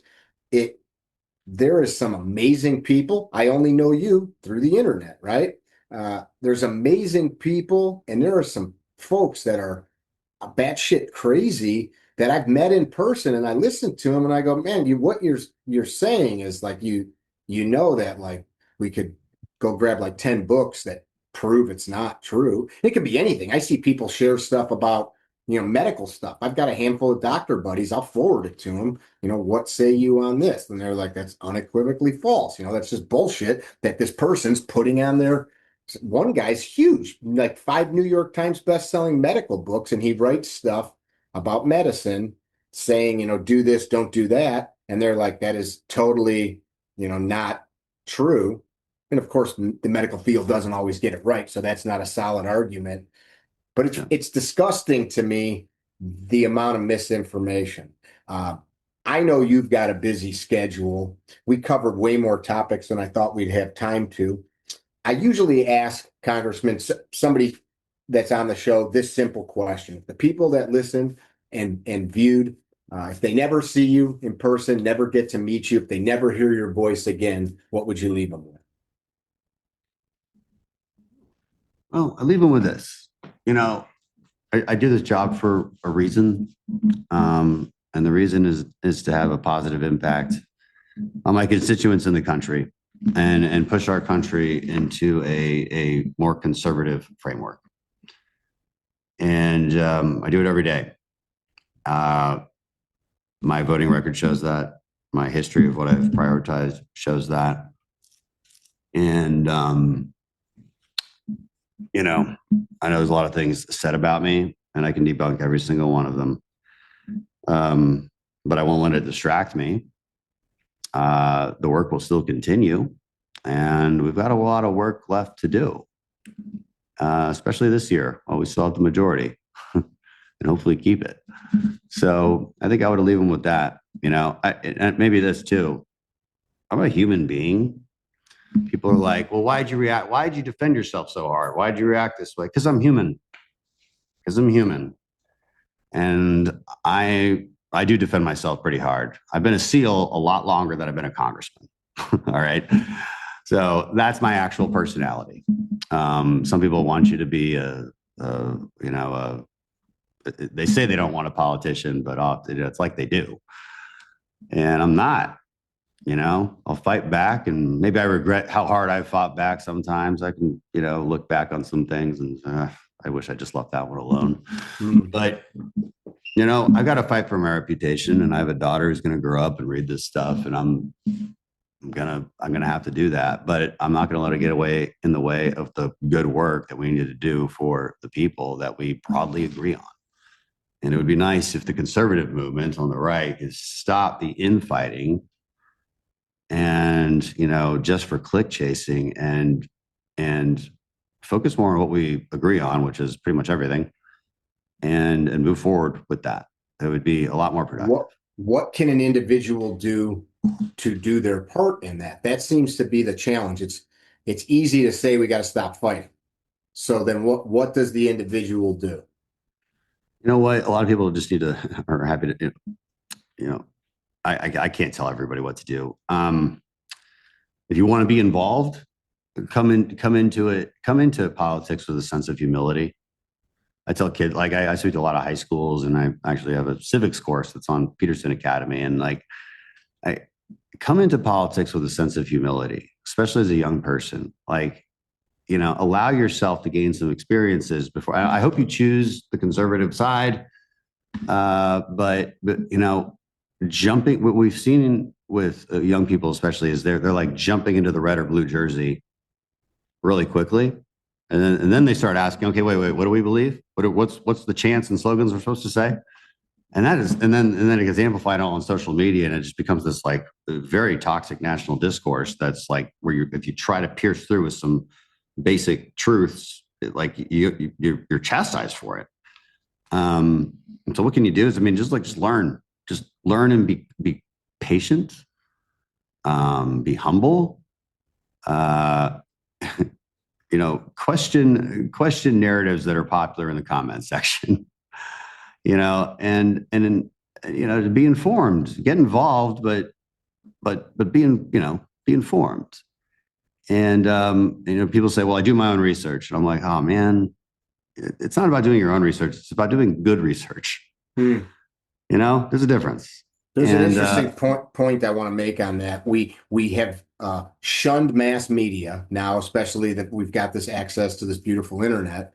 So all of these, us right now, we're doing it. We are now, air quotes, we're media. We are creating a narrative, whatever it is. We could be talking about gardening, but we're putting it out to the world. And the people who seem to so hate MSN, Fox, whoever, mass media that's paid for by these guys in the room smoking the cigars, pulling all the strings, are just as happy to watch dudes sitting in a podcast room doing the same damn thing, spinning a narrative. I mean, these people are friends of mine, but they sponsor me. So I have a narrative that, like, share their products and goods, etc. But it's the same thing. You got people, and I'm not talking about anybody in particular. I'm talking about myself. You have to go and literally chase down those facts, or don't, and just don't worry about it. But it's like we're doing the same thing that mass media did. Yeah, and it's toxic because mass media has done its part to lose its credibility. That's a problem because there is journalistic standards of accountability, at least. In the rest of the media world, there's none. Yeah. At all. Yeah. And again, like some of these folks are having people on their show just say things that are so wrong. And a real journalist would be like, hold on, prove your point. Like, what are you citing? Like, let's dig into that. Like, that's what a true interviewer would do. That's not happening. And people just, they're falling into the lanes that sort of confirm what maybe pre-existing narratives they might already like. And then it just spirals from there, becomes stronger and stronger and stronger. And there is no amount of information you can give them that will change their mind. Like, if you just already don't like me, like, objectively, you would see that text to Sean Ryan and be like, yeah, there's no way that's a threat. Like, there's no way. Like, I was asked people, like, what if you sent that text to Sean Ryan and he accused you of threatening him with assault? How would you feel about that? Of course, you would say, oh no, I would feel like he's lying. But I'm a politician, and since you've been conditioned to despise politicians, well, the benefit of the doubt goes to the guy who's literally lying to your face. I mean, it's, we got to get out of that. And I don't know how to fix that. Is it better civics discussions in classes? Better critical thinking discussions? I don't know. I'm doing all I can do is my part, right? I put out my own podcast, and my podcast is a lot of policy experts. Before you just did yours, I just finished a podcast on the history of Christmas with a professor. Cool. Yeah, I mean, sometimes it's stuff like that, like not political at all. Just like, where did Christmas come from? Where did Santa come from? Like, how did this December 25th get chosen? Like, yeah, it'll be a good podcast for Christmas, I like that. So and there's good ones out there that I think are telling you the truth. Ben Shapiro and a lot of the Daily Wire guys. I think there's tons of truth. If I came off that I was saying everybody. No. I don't think you came off that way at all. Okay. I agree with you. It's just that there's, I don't want to name names of all the ones I think are bad, but I'll name the ones I think are good. There's good ones out there. National Review is a really good one for conservative listeners, and like they're not gonna inflame you. If you're trying to find something inflammatory, you're not gonna find it. But why are you looking for something inflammatory? Like, that actually speaks to the heart of the matter, doesn't it? Yeah. Yeah. If you're looking for some whiskey, you're going to find it. If you're looking for some milk, you're going to find it. If you're looking for that, it's that's what you got a taste for. You want that. It fuels the rage. I catch myself sometimes. I used to consume news as you have to see what's going on, especially when I was deeply involved in politics, reading anything related to a race or anything going on in a certain geographic area. And man, it taints your brain because it's your worldview. Even if you're able to parse out the information and understand why you're doing it, it's still like, this is my worldview. It's just all of this crap. It's not a healthy way of being. No, it's tough. And the human mind and the internet has done this, right? The human mind is not well equipped to see all of this crap all over the world all the time. We're not emotionally capable of it. Only God is. And I think it's another evolution in human communication, and we got to learn how to deal with it. And so the only advice I can possibly give to people is, again, be intellectually patient. Be intellectually patient. Think with your head, not with your heart. And especially when it comes to just politics and news. And we could all benefit from that quite a bit. So I mean, that's all I learned from the SEAL teams. If you think with your if you think with your heart, not your head, in the middle of a gunfight, not a good idea, right? It's cool to charge the hill. Right? It feels good, right? Like, oh, I'm going to get them, just like the movies. But then you're dead. The reality is you've got to shoot, move, and communicate and find cover, and that doesn't look as cool. But that's thinking with your head, falling back on your training. So, we drive emotion out of people in special operations, and emotion seems to be running the show when it comes to political discussions, and whatever it is. And that's the only thing I can say about it. I can only do my part in trying to educate people again on my podcast and civics courses. What's your podcast? How do people find it? You find it anywhere you listen to podcasts, whether it's YouTube, Spotify, Apple. It's Hold These Truths. Been doing it for like 5 years now, once a week. And now I actually put out what I call the SITREP, situation report, which is just the news. I'm just trying to give people news. I'm not trying to spin it. I mean, it's sometimes a little hard not to have my conservative bias in there. I get it, but just trying to give you that kind of 15 minutes, like what's been going on in the world lately. We just started doing that. We have about 27 episodes of that one. And my civics course that I have on Peterson Academy. Cool. So Jordan Peterson came out with it's like a response to Coursera, the great courses, that kind of thing. Mm-hmm. So I think I'm the only government-oriented civics course that's on there. I loved doing that. I mean, cool. It was like I think 8 lectures, and of course, once you join Peterson Academy and you got like access to, I don't even know how many they have now, probably 100 different lectures on all sorts of subjects. Mine's just on unconventional civics is the name of it, because it's a lot of truth telling. Like, I like it.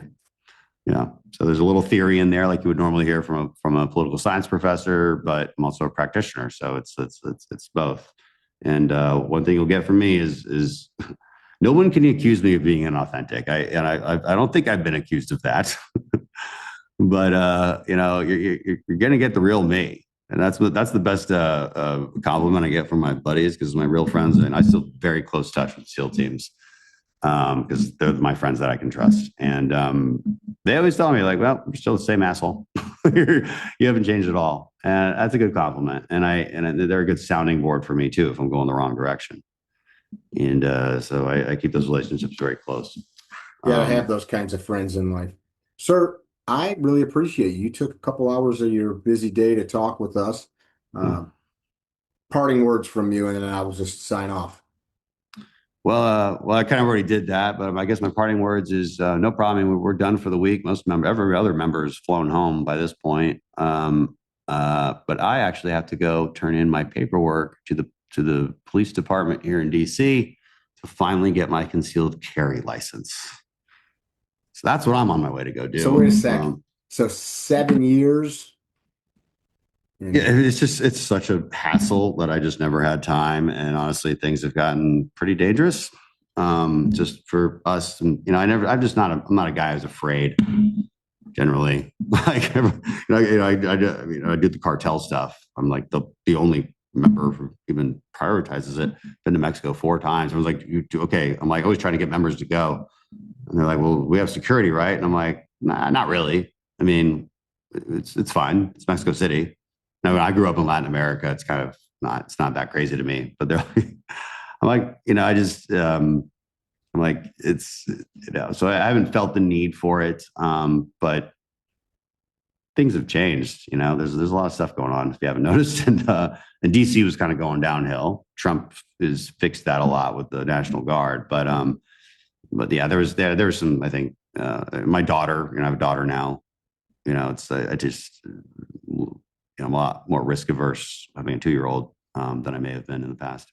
I I'm think well armed. I'm very well mom armed and back in dad Texas, but should have a firearm on them.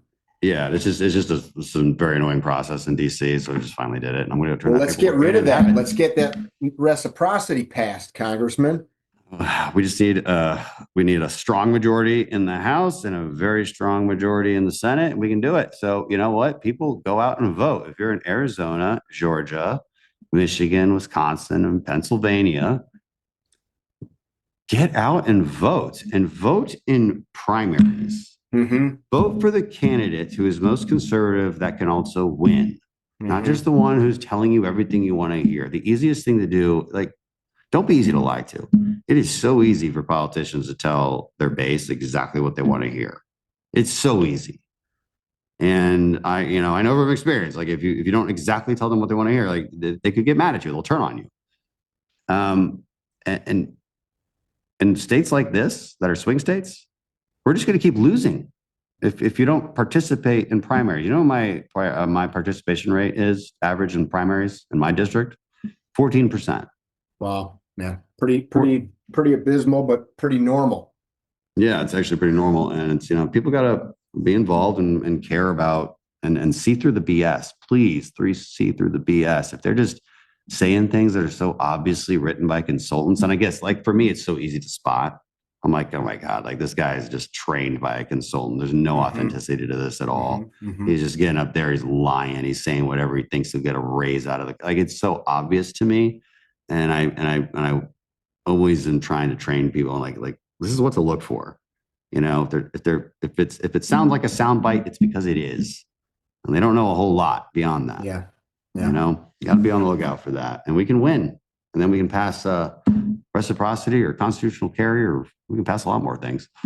Voting is definitely one of the most sacred rights that we have. I think people need to take it a lot more seriously than they do. It's an infuriating thing. You should be putting it on your freaking calendar months in advance, making phone calls, figuring out. Like I always tell people, just call whatever your political party is, call the party in the county that you're in and get a list of people. And if you don't know, show up at a couple meetings and listen to their jaw jacking in person. And hell, you can invite these people to your house and they'll do little coffee get-togethers, and people need to be involved in that.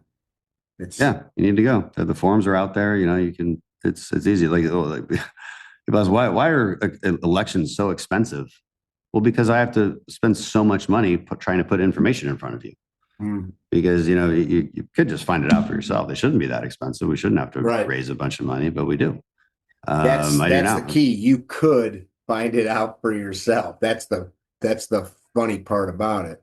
Yeah. We got a big election coming up March 3rd as our primaries, and we need people to get out and vote.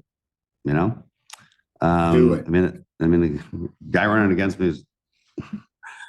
We won't even go down that road. His name. You guys that tuned in, I hope that you got something out of it. Like I said, when I started, I had no agenda. I wasn't sure where the conversation was go.